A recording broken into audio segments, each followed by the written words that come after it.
որպես Պրոշյան հայքի ներկայացուցիչ, Պրոշյանի Նանկիչ ասեմ, որ ասում եք ինչ-որ ժամանակ պրոշյանցիները հասանելիություն չեն ունեցել Մարիապարակին և դրա համար Մարիապարակային կրամատում են սպասարկերից Պրոշյանին։ Ես իմ ուսանողական տարիներից հիշում եմ, որ միշտ բոլոր ժամանակներում ինձանից առաջիկս Պրոշյանը միշտ ունեցել տրանսպորտային հասանելիություն և ուղիղ կա Պրոշյանի հետ։ Դարձյալ կրկնեմ, մարդիկ շատ անգամ լսածվել են, արդեն որտեղ եմ կրկնել, ես 82 թվականին սովորել եմ Երևանի պետական համալսարանի բանասիրական ֆակուլտետի երեկոյան ժամին։ 7 դասեր սկսվել են, 10-ից ավարտվել են։ Եվ ես կարողացել եմ գնալ տրանսպորտով գալ դասի, գնալ Պրոշյան։ Այսինքն դրան ճիշտ չէ, ձեզ հետ համաձայն չեմ, որ ասում չի եղել տրանսպորտային հասանելիություն։ Պրոշյանը միշտ տրանսպորտային հասանելիություն ունեցել է Երևան քաղաքի հետ։ Մյուսը, որ ասում է, թող առաջարկեցին պրոշյանցիները, որ 277 աշխատելու դեպքում գա մետրոյում, քանի որ ուղևորների տեղաշարժը ավելի խիտ է, հարմար չգտան առաջարկեցին ավտոկայան։ Հիմա ես ձեզ ասեմ, որ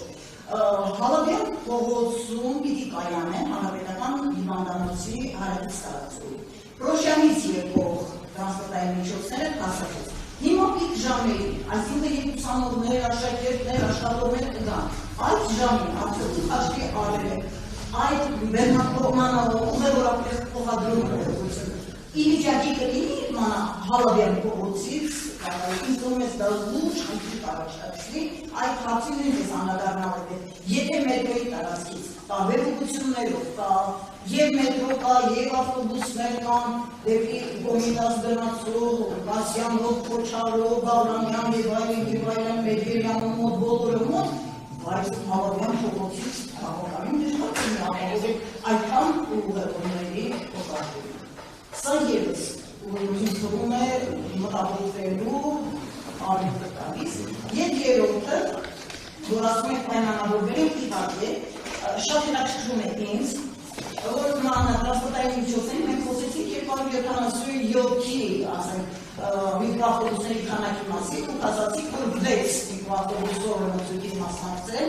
մոդիկ ասացիք 6 միկրոավտոբուսը Պրոշյանի հաստատ շինարարային, և ասացիք կարող են ամենացնել նաև։ Հիմա ճիշտ ասած պրոշյանցիները շատ մեծ անհանգստություն ունեն, որ արդյոք 25 համարի ավտոբուսները, որ պիտի գան Պրոշյան,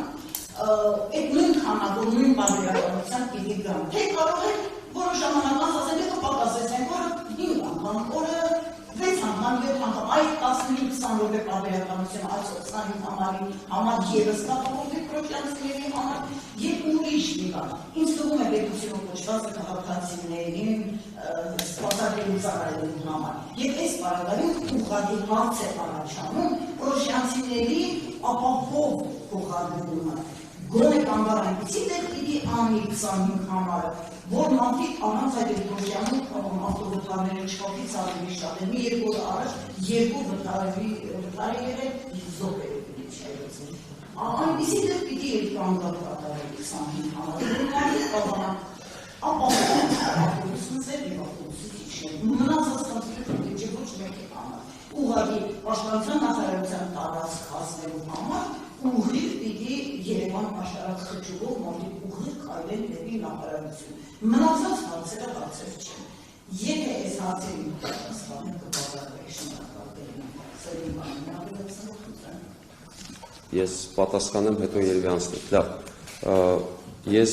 տրանսպորտային հասանելիությունը նկատի ունեի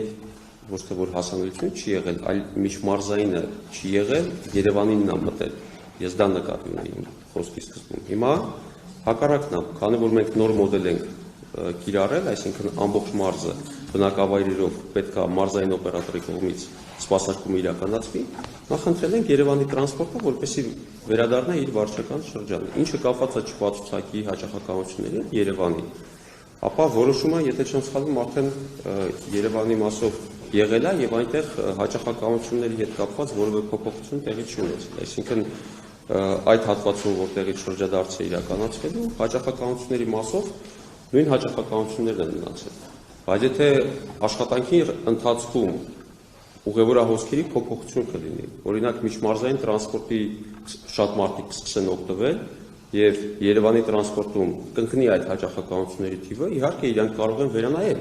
այն հաճախականությունը, որը այսօր կա, որպեսզի դատարկ ուղևորություններ չլինեն, իսկ դատարկ ուղևորությունը դա նշանակում է, որ Երևանը պետք է փակի այդ վնասը, որը դրա արդյունքում առաջացել է։ Իսկ ով պետք է փակի այդ վնասը, քաղաքացիները։ Հիմա որպեսզի այդպիսի իրավիճակ չստեղծվի, դա ընթացքում պետք է եղել։ Իսկ միջմարզային տրանսպորտի մասով ես նշեմ, որ եթե կոնկրետ Կոտայքի մասն ենք խոսում, մենք Կոտայքի մասով որևէ բողոք մինչև այսօր չենք ստացել սպասարկման մասով, որտեղ եղել են հարցեր ավելացնելու, ինչ որտեղ ժամեր պակասեցնելու, թվականակ ավելացնելու, բոլորը քննարկվել է, բոլորը լուծվել է։ Հիմա եթե այդպիսի խնդիրներ կան եւ ընթացքում առաջանում են, դա կարող է քննարկվել։ Բայց վերադառնալով այն սկզբում բարձրացված հարցին, տեսեք, օրենքը արդեն նախանշել է այն սահմանը, որով պետք է իրականացվի։ Եթե օրենքը այս սահմանը նախանշեր, ամբողջությամբ այս սահմանը, բայց սահմանը նախանշվել է, դա Երևանի վարչական, համայնքի վարչական տարածքն է։